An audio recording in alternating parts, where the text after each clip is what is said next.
علیکم ورحمۃ اللہ وبرکاتہ۔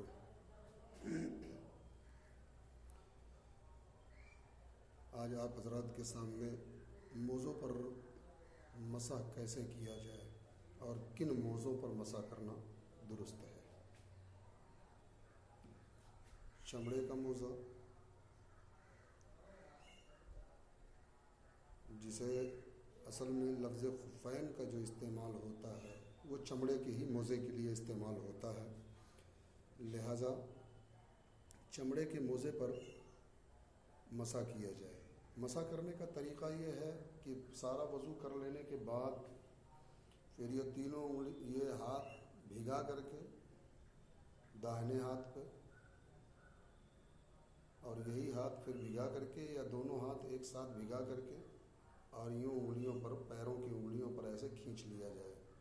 3 انگلیاں کم سے کم بھیگی ہوئی، موزے پر 3 انگلیوں کی مقدار بھیگنا ضروری ہے۔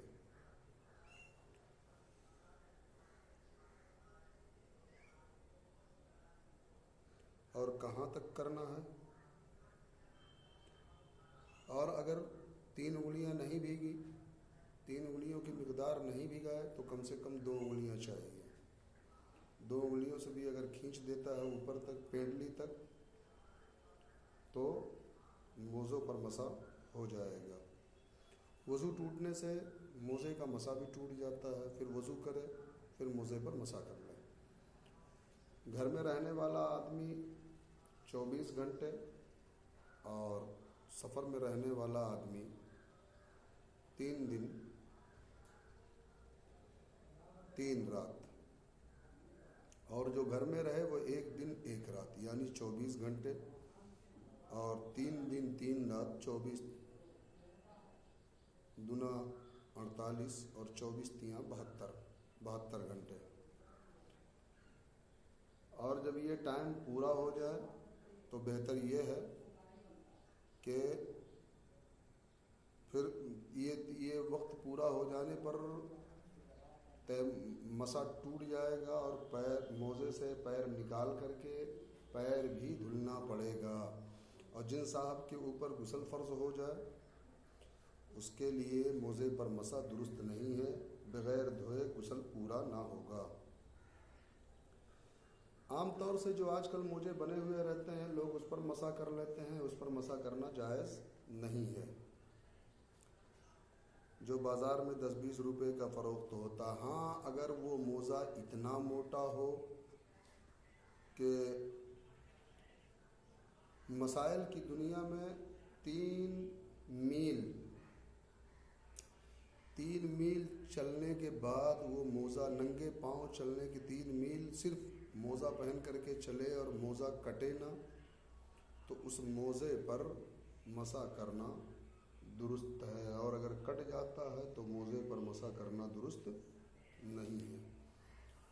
آئیے اب ہم جان لیتے ہیں کہ نماز کے اندر کتنے فرائض اور کتنے واجبات ہیں۔ یہ دونوں چیزیں بہت ضروری ہیں، جب تک یہ چیزیں نہیں ہوں گی ہماری نماز درست نہیں ہو سکتی۔ یوں تو کچھ فرائض اس میں باہری ہیں اور کچھ فرائض اندر کے ہیں، جیسے بدن کا پاک ہونا، پھر کپڑے کا پاک ہونا، سطر کا چھپا ہوا ہونا۔ مرد کو ناف یعنی ڈھونڈی کے اوپر سے اور گھٹنے کے نیچے تک اتنا چھپا ہوا ہونا فرض ہے، اگر اس میں سے حصہ کھلا رہے گا تو نماز نہیں ہوگی۔ اور عورتوں کو ہاتھ کی ہتھیلی، چہرہ اور پیر کی ہتھیلی کے علاوہ پورے شریر کا نماز کی حالت میں ڈھکا ہونا یہ ضروری ہے، بغیر ڈھکے نماز نہیں ہوگی۔ نماز کی جگہ کا پاک ہونا، نماز کا وقت ہونا، اور قبلہ کی طرف رخ کر کے نماز پڑھنا اور دل سے نماز کی نیت کرنا، یہ چیزیں باہری فرائض میں سے ہیں۔ اب اندر کے فرائض یہ ہیں کہ نمبر 1 اللہ اکبر تکبیر تحریمہ کہنا، نمبر 2 قیام یعنی کھڑا ہونا، نمبر 3 قرات یعنی ایک بڑی آیت یا 3 چھوٹی آیت یا ایک چھوٹی سورت پڑھنا،